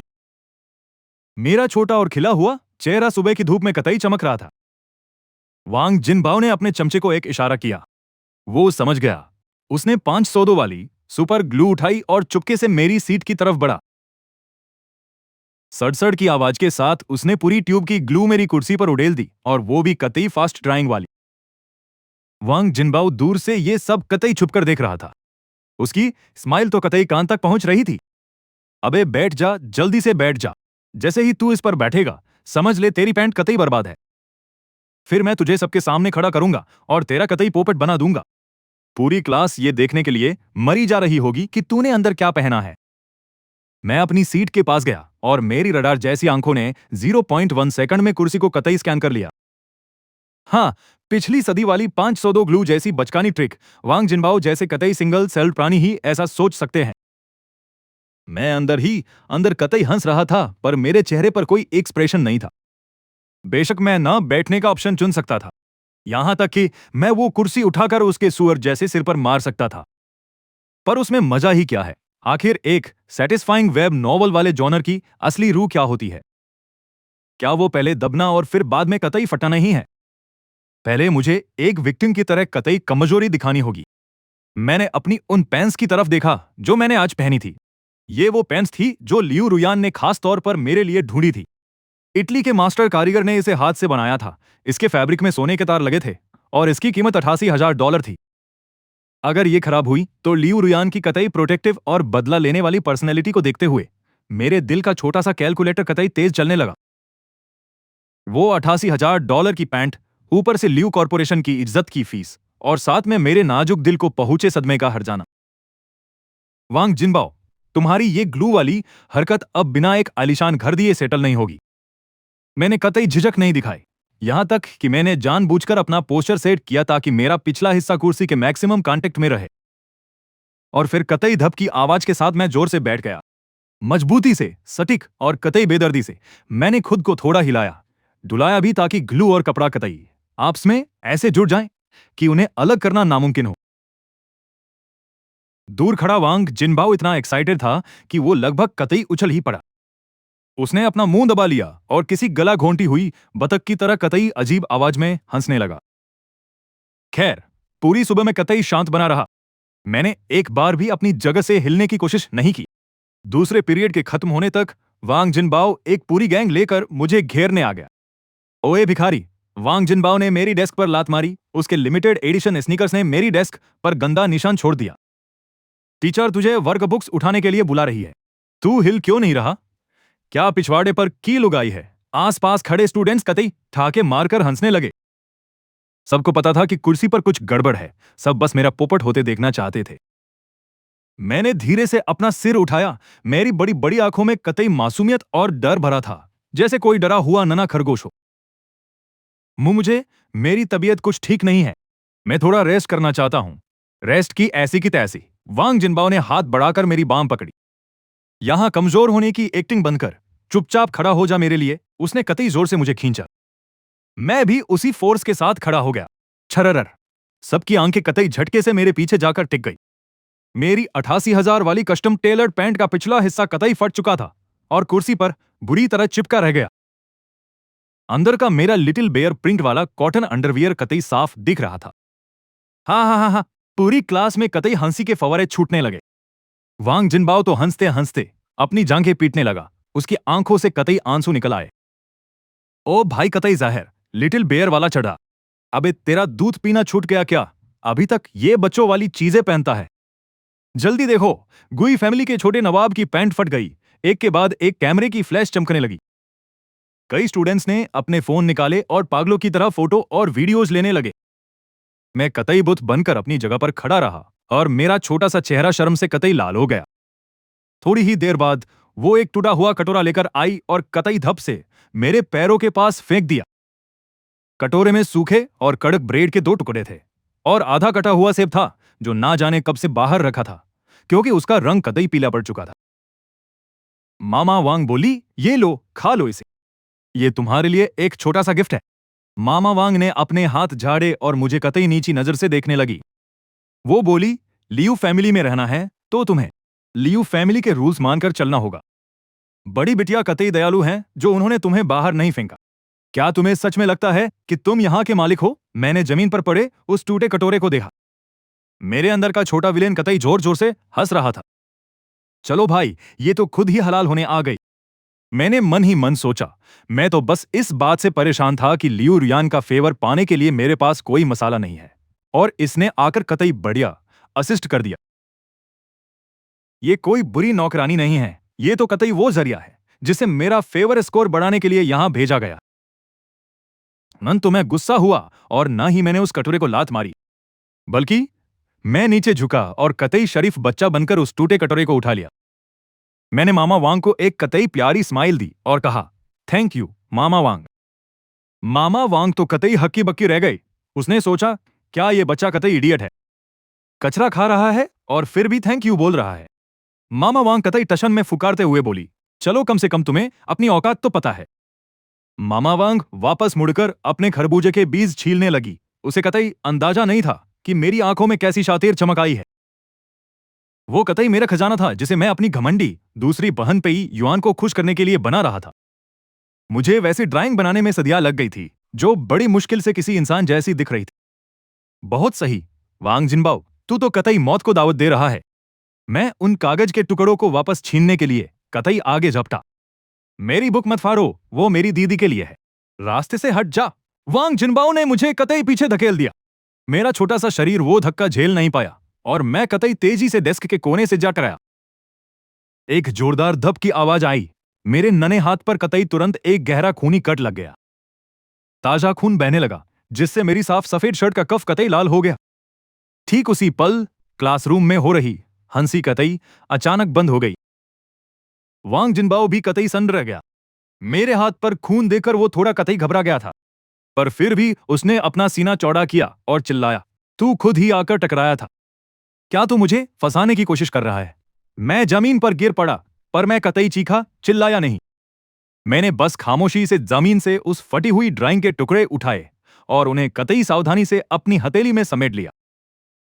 फिर मैंने धीरे से अपना सिर ऊपर उठाया। मैंने एक शब्द भी नहीं कहा, बस वैसे घूरने मात्र से ही वांग जिनबाओ के कतई रोंगटे खड़े हो गए। उसकी पीठ पर तुरंत कतई ठंडा पसीना आ गया। क्या देख रहा है? फिर से देखा तो तेरी आंखें कतई बाहर निकाल लूंगा। वांग जिनबाओ ने धमकी भरे कुछ शब्द चिल्लाए और फिर कतई जल्दी से अपने चमचों को लेकर वहां से खिसक लिया। मैं जमीन पर बैठकर अपने हाथ के जख्म को देख रहा था और फिर अपनी फटी हुई पैंट को। मेरे होठों पर धीरे धीरे एक कतई बेरहम मुस्कान आ गई। वो छोटी काली नोटबुक निकालकर मैंने उसमें यह नया रिकॉर्ड ऐड किया। गुनहगार वांग जिनबाओ, चार्जेस कतई अपग्रेड कर दिए गए हैं। पहला, कस्टम टेलर ट्राउजर्स की एक जोड़ी खराब की जिसे खुद लियू रुयान ने चुना था। वैल्यू 88,000। इमोशनल डिस्ट्रेस के लिए कंपनसेशन कतई 10 गुना ज्यादा सजेस्ट किया जाता है। दूसरा, सुपरस्टार पेई युवान के लिए बनाया गिफ्ट वाला पोर्ट्रेट फाड़ दिया। 8 कतई अनमोल है। हरजाना पेई युवान की अपीयरेंस फीस के हिसाब से कैलकुलेट करना सजेस्टेड है। Starting price 2 million. तीसरा, जानबूझकर चोट पहुंचाना। इस यंग मास्टर की कतई कीमती बॉडी को नुकसान पहुंचाया। कंक्लूजन, वांग फैमिली की बैंकरप्सी और एसेट लिक्विडेशन के लिए सीधा अप्लाई करना रिकमेंडेड है। स्कूल की बेल बजी। स्कूल गेट अभी भी लग्जरी गाड़ियों से कतई भरा हुआ था। मैंने अपना स्कूल बैग नहीं पहना था। उसकी स्ट्रैप टूट चुकी थी। मैं उन फटे हुए कागजों के ढेर को सीने से लगाए अपनी फटी पैंट घसीटते हुए कतई लंगड़ा कर बाहर निकला। मेरे हाथ का खून अब कतई सूख चुका था। शर्ट पर वो गहरे लाल रंग का निशान कतई डरावना लग रहा था। आसपास चमकते अमीर बच्चों के बीच में कतई ऐसा लग रहा था जैसे किसी रिफ्यूजी कैंप से भागा हुआ लड़का हो। ओए, क्या ये गुई बा नहीं है? भाई, इसकी कतई ऐसी हालत कैसे हो गई? मैंने दीवार वाली घड़ी की तरफ देखा। 5:45 हो रहे थे। लियो रुयान के शेड्यूल के हिसाब से वो डोमिनेटिंग फीमेल सीईओ कतई 5 मिनट के अंदर बैटलफील्ड पर कदम रखने वाली थी। मैंने मन ही मन सोचा, भाई अब कतई तगड़ा स्टेज सेट करना पड़ेगा। मैं अपने कमरे में वापस नहीं गया, बल्कि उस टूटे हुए कटोरे को लेकर लिविंग रूम और एंट्रेंस हॉल को जोड़ने वाली सीढ़ियों के पास जा पहुंचा। मैंने सोचा, ये पोजीशन कतई परफेक्ट है। मेन एंट्रेंस से अंदर आते ही ये जगह कतई साफ दिखती है और ऐसा भी नहीं लगता कि जानबूझकर यहां बैठा हूं। ऊपर से यहां कोई कारपेट भी नहीं बिछा है। मैं कतई उन ठंडी मार्बल की सीढ़ियों पर जाकर बैठ गया। बेचारगी वाली फीलिंग कतई अपने एक्सट्रीम लेवल पर पहुंच चुकी थी। मैं सीढ़ियों पर बैठकर उस सूखे कट ब्रेड के टुकड़े को हाथ में पकड़ लिया। उसे खा नहीं रहा था, बस सिर झुकाकर अपनी उंगलियों से ब्रेड के चूरे से खेल रहा था। मेरी छोटी सी झुकी हुई पीठ कतई किसी का भी दिल तोड़ दे। 5 मिनट बाद विला के मेन गेट से फिंगरप्रिंट लॉक की बीप वाली आवाज आई और फौरन ही मार्बल फ्लोर पर हाई हील्स की कतई साफ आवाज गूंजने लगी। लियू रुयान दरवाजा खोलकर अंदर आ गई। उसने मन ही मन सोचा कि ये back to back international meetings कतई उसका सिर फोड़ देंगी। बोर्ड मीटिंग के दौरान वो पुराने खुस्त लोग कतई बिना बात के पंगे लेने के बहाने ढूंढ रहे थे। उसे इतना गुस्सा आ रहा था कि कतई टेबल ही पलट दे। अंदर घुसते ही उसने अपने हाथ में पकड़ा हुआ महंगा हर्मीज बर्किन बैग सोफे पर कतई झटके से फेंक दिया। चलते चलते उसने अपनी शर्ट का कॉलर खोलने के लिए हाथ बढ़ाया। अचानक उसके हाथ कतई थम गए। उसकी नजर सीढ़ियों पर बैठे उस नन्हे से साये पर पड़ी। वो बच्चा जिस पर उसने इतना पैसा खर्च करके कतई छोटा राजकुमार बनाया था, वो अब उन सीढ़ियों पर दुबक कर बैठा था। उसने मुझे अपनी बाहों में खींच लिया और कतई जोर से गले लगा लिया। उसे इस बात की रत्ती भर भी परवाह नहीं थी कि वो गंदे ग्लू के दाग उसकी 10,000 युआन वाली लेदर जैकेट को कतई खराब कर देंगे। पगले लड़के, उस फटी हुई ड्राइंग की किसे परवाह है? पे युआन कतई तेजी से उठी और मुझे अपने पीछे छुपा लिया। उसने अपने आसपास नजरें घुमाई और फाइनली उसकी नजर वांग जिनबाओ पर पड़ी जो अपनी मर्सिडीज वैन में कतई दुबकने की फिराक में था। पे युआन ने अपना हाथ उठाया और अपने कतई लाल नाखून से सीधा वांग जिनबाओ की तरफ इशारा किया। ओए, गैस टैंक जैसे कपड़े पहनने वाले मोटे, अपनी गांड घसीटते हुए कतई यहां आ। वांग जिनबाओ इतना डर गया कि उसकी कतई चर्बी थरथराने लगी। उसने खौफ में ऊपर देखा। कार के बाहर पे युआन हाथ कमर पर रखकर खड़ी थी और उसके खूबसूरत चेहरे पर वो कतई ठंडी मुस्कान थी जिसे देखकर रोंगटे खड़े हो जाएं। भागने की कोशिश कर रहा है। पे युआन ने अपनी च्युइंग गम चबाई और उसका टोन कतई हल्का पर खतरनाक था। अभी तो तू कतई बड़ा टशन दिखा रहा था। तुझे किसी को धूल चटानी थी ना? आजा भाई, मुझे भी दिखा। तू मेरे छोटे भाई को धूल कतई कैसे चटवाएगा? वांग जिनबाओ इतना डर गया कि उसकी नाक से कतई बुलबुले निकलने लगे। भाई वो पे युआन है, एंटरटेनमेंट इंडस्ट्री का वो तूफान जो वैरायटी शोज में नंगे हाथों से सांप पकड़ लेती है और कतई जमीन आसमान किसी से नहीं डरती। जो पेरेंट्स अपने बच्चों को लेने आए थे वो भी रुक गए और फोन निकालकर कतई वीडियो बनाने लगे। ये जिंघाई सिटी की कतई एक्सक्लूसिव ब्रेकिंग न्यूज थी। तभी स्कूल की बिल्डिंग से यूनिफॉर्म पहने कुछ लोगों का ग्रुप कतई भागता हुआ बाहर आया। सबसे आगे वो गंजा और पसीने से लथपथ हेडमास्टर था, जिसके पीछे ग्रेड हेड और वो कतई चमचागिरी करने वाला सिक्योरिटी हेड था। मिस पेई, प्लीज कतई रहम कीजिए। हेडमास्टर इतनी तेजी से भागा कि उसके जूते कतई निकलने ही वाले थे। हाफते हुए वो कार के पास पहुंचा। उसने अपने हाथ फैलाकर पे युआन का रास्ता रोका, जैसे किसी कतई कीमती खजाने को बचा रहा हो। गलतफहमी, ये सब बस एक कतई छोटी सी गलतफहमी है। डीन ऑफ एजुकेशन ने कतई जबरदस्ती वाली मुस्कान अपने चेहरे पर चिपका ली। बिल्कुल सही मिस पेई, बच्चों का आपस में खेलना कूदना तो कतई नॉर्मल है। बस वो लोग खेल खेल में कतई थोड़ा बहक गए थे। खेलना? पेई युआन जो अपना चश्मा घुमा रही थी कतई अचानक रुक गई। उसने धीरे से अपना सिर घुमाया और कतई ऊपर से नीचे तक डीन को घूरा। इसे तुम खेलना कहते हो? पेई युआन ने अपने पीछे खड़े मेरी तरफ कतई उंगली से इशारा किया। मैं कतई 2 मीटर दूर बड़ी दयनीय हालत में खड़ा था। मेरी सफेद शर्ट पर लगा खून कतई गहरा लाल हो चुका था। पैंट के पीछे वाला बड़ा छेद हवा में लहरा रहा था, जिससे मेरा कार्टून बालू वाला अंडरवियर साफ दिख रहा था और हाथ का वो नीला निशान कतई अभी डेस्क के कोने से टकराने की वजह से था। फिर तो चलो मैं भी तुम्हारे साथ थोड़ा कतई खेल लेती हूं। पे युआन कतई अचानक एक कदम आगे बढ़ी, जिससे डीन डर के मारे 3 कदम पीछे हो गया। ये तुम्हारी पैंट उतारकर तुम्हें कुर्सी से कतई चिपका देगा, फिर तुम्हारे हाथ पर कट लगाकर खून बहने देगा। उसके बाद ये बोलेगा कि ये सब तो कतई हमारा बॉन्ड मजबूत करने के लिए था। क्या तुम्हें खुशी होगी? डीन का चेहरा कतई हरा पड़ गया और वो बिना एक शब्द बोले हकलाने लगा। मिस पेई, ये वैसी बात नहीं है। कैसे वैसी बात नहीं है? पे युआन ने कतई बिना रुके उस पर दबाव बनाना जारी रखा। क्या इसलिए क्योंकि उसके बाप की कोयले की खान है, या तुम्हें लगता है कि मेरा छोटा भाई कतई सॉफ्ट टारगेट है?